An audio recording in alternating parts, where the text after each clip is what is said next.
Heyo, it's Reezy. I know it's been a while since you've seen me, and that's because I've been at university, which as it turns out, takes a lot of time. But I'm here to talk about a competition that I went to, which is Solved Central Alberta 2024, which is the first comp I've been able to use 7 simul in for clock, and get one of my best ranked results so far. Among some other really cool stuff too, but we'll get to that juicy stuff later. Alright, the first event of the day was 2x2. I had sort of learned CLL before this comp, but was missing one set and was not confident in my ability at all. I had decided that I would stick with Ortega, as you can see me doing in these solves, unless I could predict CLL in inspection, but that never happened. Now, up to this last solve, my BPA would be my first official sub-3 2x2 average, so even this early into the competition, the pressure was on.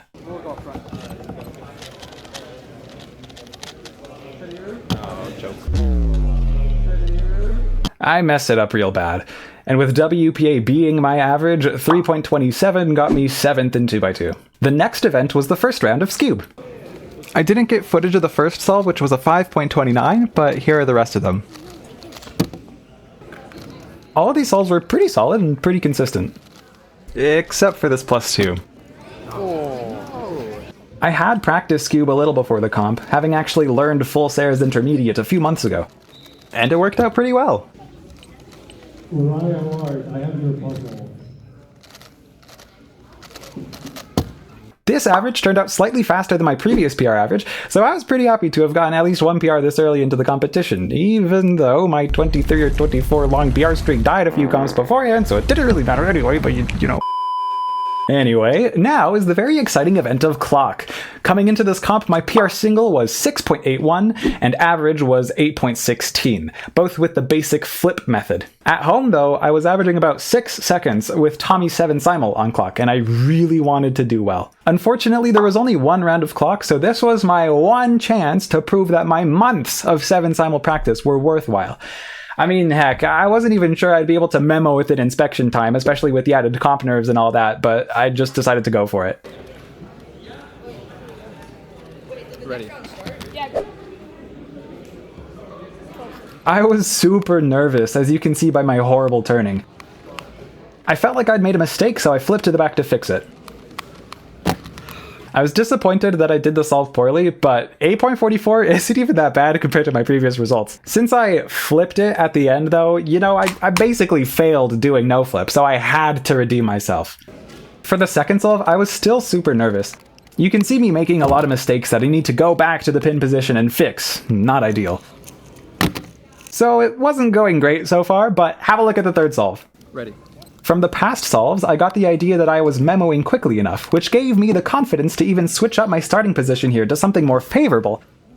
And...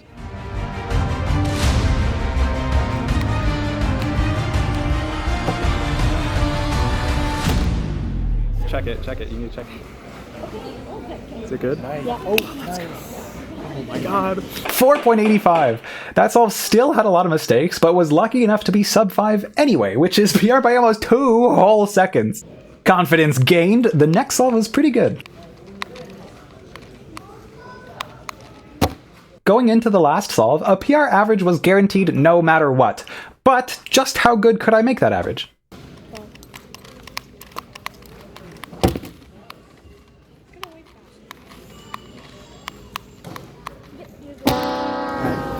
Fair enough. Well, my turning sucked and I got my worst possible average, but it was still a PR by over half a second. So, I successfully used 7 simul in comp for the first time ever, debuting with a 4.85 single that places me 17th in Canada, and a bad average of 7.58, which is still 32nd. Interestingly, if you compare these results to the first time I did clock officially at my second comp, I ranted about how bad Canada was at the event. I didn't realize the 921 single that I got me 23rd in Canada, and the 1102 average got me 21st. I didn't know Canada was so bad at clock, but that's cool for me. This event has exploded a lot. Like, those results I had before wouldn't even be close to top 100 and are today. But I beat them now, so we're still good. That single, by the way, is 713th in the world, which is one of my best ranking results, beaten only by my FMC and 5 blind singles. Alright, moving along, there was the first unofficial event of this comp, Kilominx. I'm only showing my fastest solve here, which is one of the only sub-30s I've ever had, actually. I don't practice Kilominx that much because I only have a bad one, but someone let me borrow their Diangsheng for this, which you can get at speedcubeshop.com with discount code REEZY for a very reasonable discount on any order. The average I got was 33.81, which got me 5th place overall. If you look a little higher there, though, you can see that Lucas Kuchai got Kilominx XWR at this comp, which is really cool. Nice. In case you didn't know, Lucas is also the Megaminx NR holder, so surprise, surprise. Next up was 3x3, where things continue to be exciting.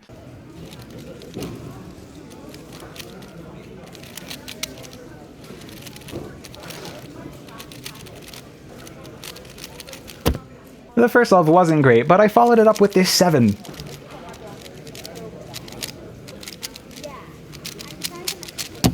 Good. And then guess what? Another 7.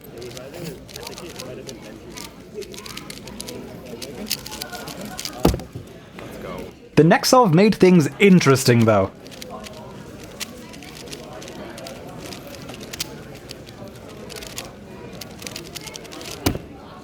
With accounting 7 and now accounting 9, this last solve really mattered in order to either get a PR average or not.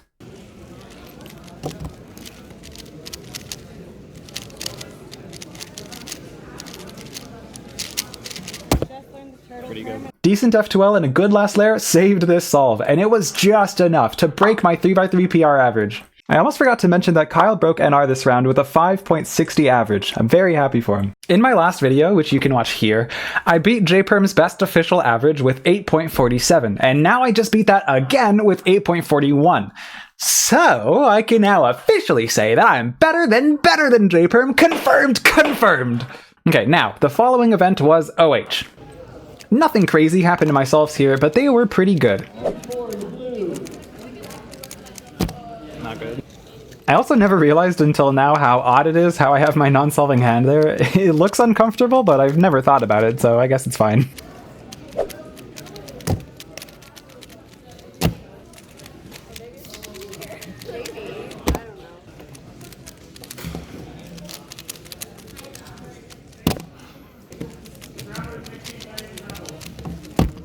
That is pretty good. The average I got was 16.43, which ain't half bad.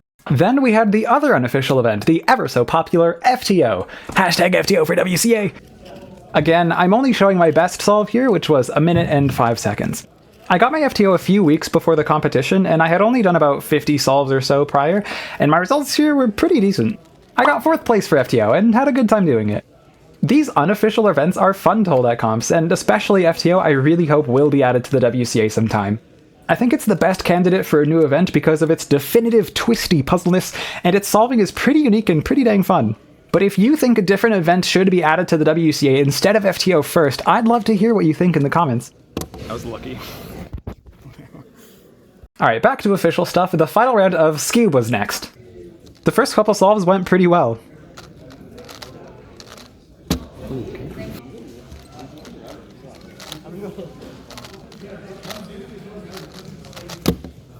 But then I got a Z-perm twice in a row, and ugh, they're such a pain to deal with.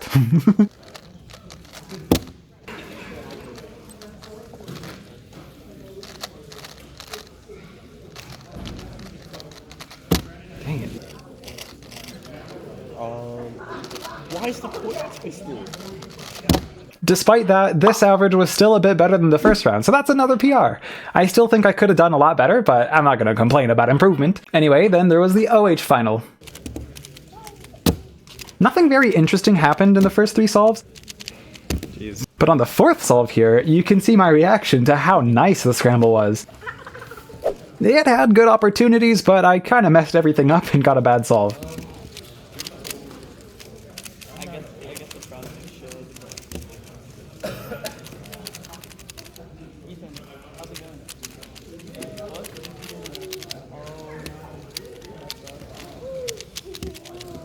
No. If you want to see someone do that scram a little better, in the description you can see Skewb, who is sitting right beside me, get his PR single on it, which is really cool. And he got like a 3. Everything else about the average wasn't the best. There were no PRs or podiums or anything, so let's just move along to the last event. Lastly, it was the 3x3 final, and if you thought I did good in the first round, well, wait till you see how this one went. Haha, gotcha! I'm just kidding, this is one of the worst rounds of 3x3 I've ever had, so joke's on me.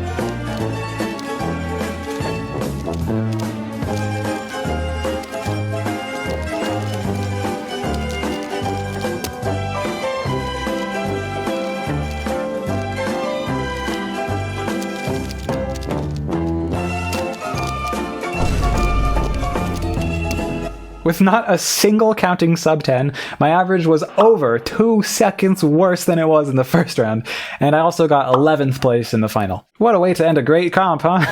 So that was everything. In Skewb, I broke my PR average twice, got another very nice 3x3 PR average, and most importantly, in Clock I used 7 simul officially and got a sub 5 with it. I got no podiums, but I'm still very happy with how I did, except for the 3x3 final. But that's about all for me, so thank you.